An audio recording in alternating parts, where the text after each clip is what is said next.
नमस्कार मंडळी, श्री स्वामी समर्थ.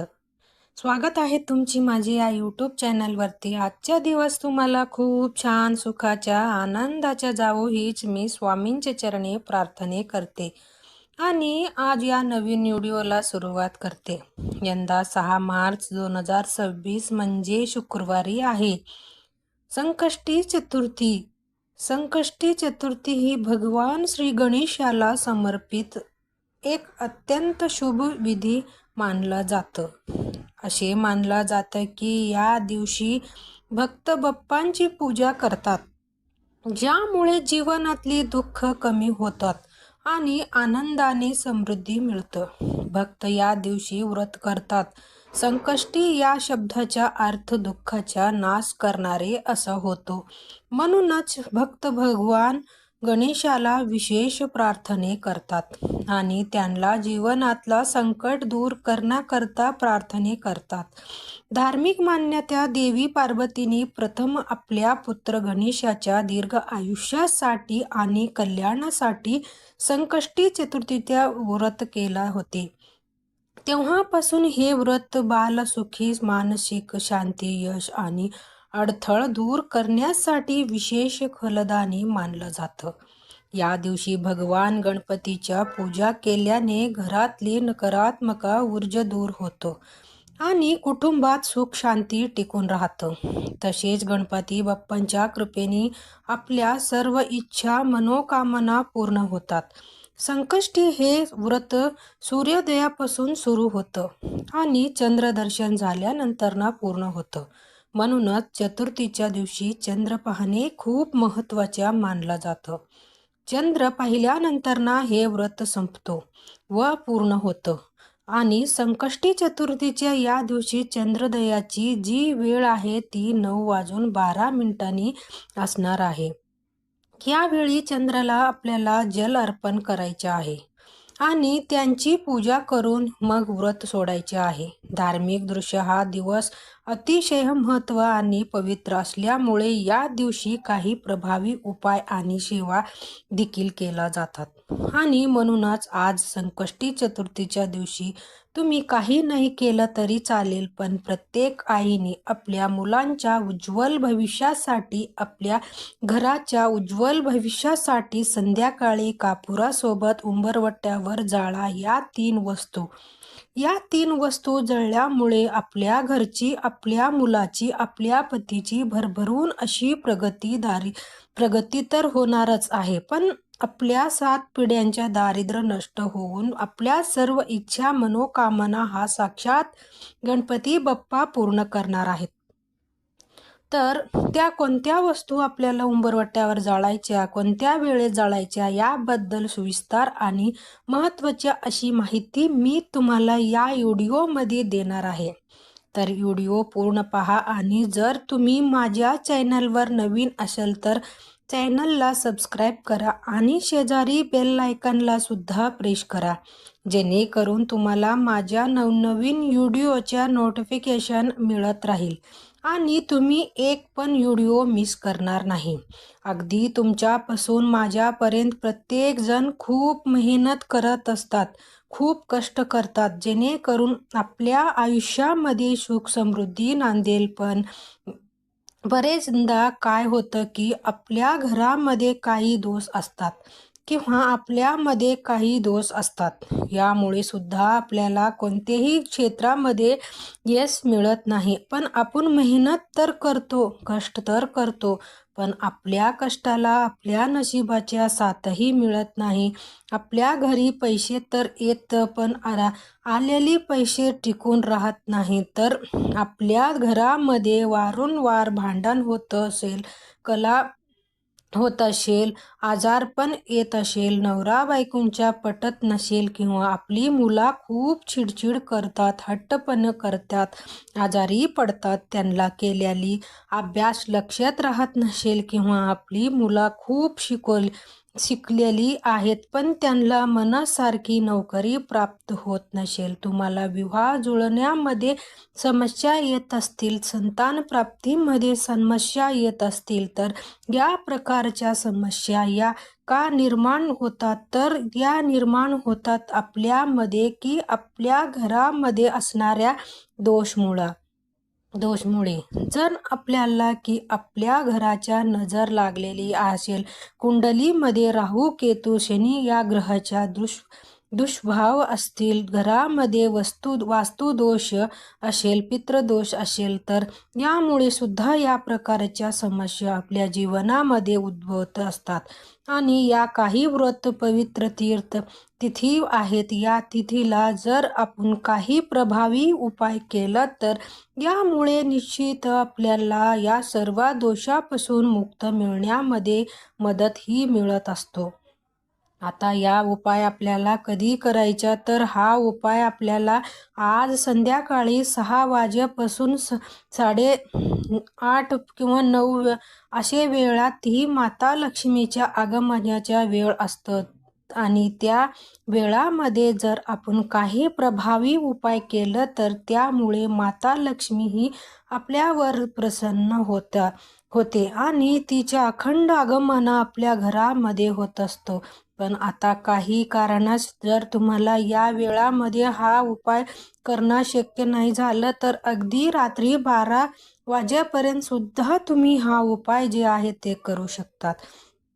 तर हा उपाय सुरू करण्याच्या अगोदर सर्वप्रथम आपल्याला देवघरामध्ये दिवा हा प्रज्वलित करून घ्यायचा. कारण कोणतेही सेवा किंवा कोणतेही उपाय जर आपण अग्नीच्या साक्षीने केलं तर त्यामध्ये आपल्याला निश्चित सफलता ही प्राप्त असतो. यानंतर आपल्याला विधिवत गणपती बाप्पांच्या पूजाही करून घ्यायच्या आणि यानंतर आपल्याला आपल्या घराच्या सर्व दरवाजे आणि खिडक्या सुद्धा खोलून घ्यायच्या. कारण आपल्या घरामध्ये असणारी जेवढी पण नकारात्मकता, इडापिडी आहे, दोष आहे, लक्ष्मी येतील आपल्याला घरातनं बाहेर काढून टाकायचे आहे. हा संपूर्ण उपाय आपण देवघरासमोर बसून करणार आहे. तर आपल्याला एक मातीच्या पंथीही घ्यायच्या आहे. कारण मातीच्या पंथीमध्ये सकारात्मक अशी लहरी असतात. मातीच्या पंथी ही पंचतत्वापासून बनवलेली असतं. त्या मातीच्या पंथीमध्ये आपल्याला एक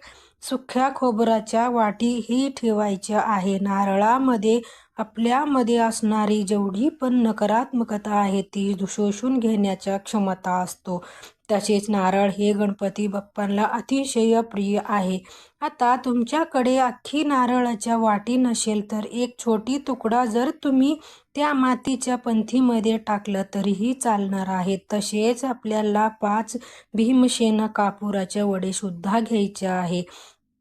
त्या मी प्रत्येक उपायामध्ये नेहमी सांगत असते की आवर्जून आपल्याला भीमसेनिक कापुराच्या वापरायच्या आहे. कारण ते नैसर्गिक रीती बनवलेली असतं. त्यामध्ये जे तत्व असतात ते आपल्यामध्ये आणि आपल्या घरामध्ये असणारी जेवढी पण नकारात्मकता, इडापिडी, ग्रहदोष, वास्तुदोष, पितृदोष दूर करण्याकरता अतिशय प्रभावी मानलं जातं. तसेच आपल्याला 5 लवंग आणि 3 हिरव्या विलायची सुद्धा घ्यायच्या. ज्या लवंग आणि हिरव्या विलायची आपण घेणार आहोत त्या व्यवस्थित पाहून घ्यायच्या. त्या अखंड असावे, कुठेही तुटलेली, फुटलेली किंवा खराब झालेली नसावे. ज्याप्रमाणे लवंग आणि हिरव्या विलायची आपल्या जीवनाच्या चव वाढवतात, त्याच्याप्रमाणे आपल्या भाग्य उजळण्याचं काम सुद्धा करत असतात. तसेच लवंग आणि हिरव्या विलायची हा माता लक्ष्मीला सुद्धा अतिशय प्रिय आहेत. आणि जेव्हा पण आपण माता लक्ष्मीला प्रिय असणारे वस्तूपासून काही उपाय किंवा सेवा करतो तेव्हा त्यामुळे माता लक्ष्मी ही आपल्यावर प्रसन्न होते आणि तीच अखंड आगमन आपल्या घरामध्ये होत असतो. आणि या लवंग आणि हिरव्या विलायची सुद्धा आपल्याला त्या मातीच्या पंथीमध्ये नेऊन टाकायचे आहे. तसेच आपल्याला चिमूटभर काळे तीळ सुद्धा घ्यायचे आहे. काळे तीळ गणपती बाप्पाला अतिशय प्रिय तसेच काळे तीळ हे आपल्या पितराच्या सुद्धा समर्पित आणि जेव्हा पण आपण काळे तिळापासून काही उपाय किंवा सेवा करतो तर त्यामध्ये आपल्या जीवनामधला असणारी प्रकारातला प्रकार, पितृदोष, ग्रहदोष, शत्रुपीडा, दारिद्र्य दूर होण्याच्या मदत ही मिळत असतो. कारण तिळांना दारिद्र्य नाशक असं सुद्धा म्हटलं जातं.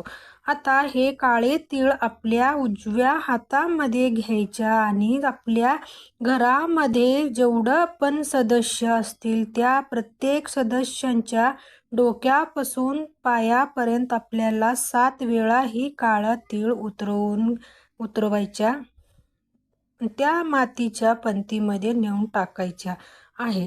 आता देवघरामध्ये प्रज्वलित असलेली दिव्याच्या मदतीने आपल्याला या मातीच्या पंतीमध्ये असणारे जे कापूर आहे ते प्रज्वलित करून घ्यायचे आहे.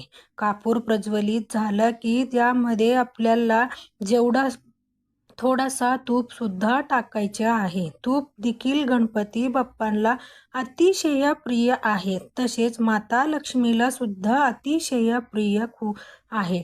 तूप टाकल्यामुळे प्रचंड धूर हा निर्माण होतं. काही वेळा करता आपल्याला हा मातीच्या पंती जी आहे ती देवघरासमोरच ठेवायची आणि यानंतर ही मातीची पंती आपल्याला तिकडून उचलायची आहे आणि या धूर आहे ते आपल्या संपूर्ण घरामध्ये आपल्याला फिरवताना निरंतर आपल्याला ओम गणपतेहे नमः किंवा ओम श्री विघ्नहर्ताय नमः या मंत्राचा जप करायचा आहे. संपूर्ण घरामध्ये ही धूर फिरवून झाल्यानंतर आपल्याला आपल्या मुख्य प्रवेश दाराच्या उंबरवट्यावर बरोबर मधोमध नेऊन या मातीच्या पंती ठेवायच्या. जिथपर्यंत कापूर प्रज्वलित आहे तिथपर्यंत निरंतर आपल्याला मंत्राचा जप हा करायचा आहे. जेव्हा आपल्या कापूर सोबत हा वस्तू जळतो त्याच्याबरोबर मंत्राचा जप करतो त्यामुळे आपल्या घरामध्ये असणारी जेवढं पण नकारात्मक इडापिडी, ग्रहदोष, वास्तुदोष, पितृदोष, अहलक्ष्मी असती ती घरातून काढता पाय करून निघून जाते आणि या घरामध्ये कोणतेही प्रकारचा दोष नसतात. त्याच्या घरामध्ये माता लक्ष्मीच्या आगमन ही होत असतं. आता या झाले की यामध्ये काही वस्तू असतील ज्या जळलेली असतील, काही वस्तू नाही जळलेली असतील तर त्या वस्तू आपल्या घरापासून लांब नेऊन आपल्याला टाकून घ्यायचे आहे. अशी रीतीने आपल्याला हा उपाय जे आहे ते आज संध्याकाळी करायचे आहे. अतिशय प्रभावी असा हा उपाय केल्यामुळे आपल्या जीवनामध्ये असणारे जेवढं पण नकारात्मक इडापिडी, ग्रहदोष, वास्तुदोष, पितृदोष तर दूर होणारच आहे. पण आपल्या 7 पिढ्यांच्या दारिद्र्य नष्ट होऊन आपल्या संपूर्ण कुटुंबाच्या भरभरून अशी प्रगती होणार आहे. म्हणूनच हा व्हिडिओ जास्तीत जास्त लोकांपर्यंत शेअर करा जेणेकरून प्रत्येकाच्या आयुष्याचे कल्याण हो हीच मनामध्ये इच्छा आहे. तर भेटूया अशाच एक नेक्स्ट व्हिडिओमध्ये. तोपर्यंत सर्वांना ओम गणपतेहे नमः किंवा श्री स्वामी समर्थ. धन्यवाद.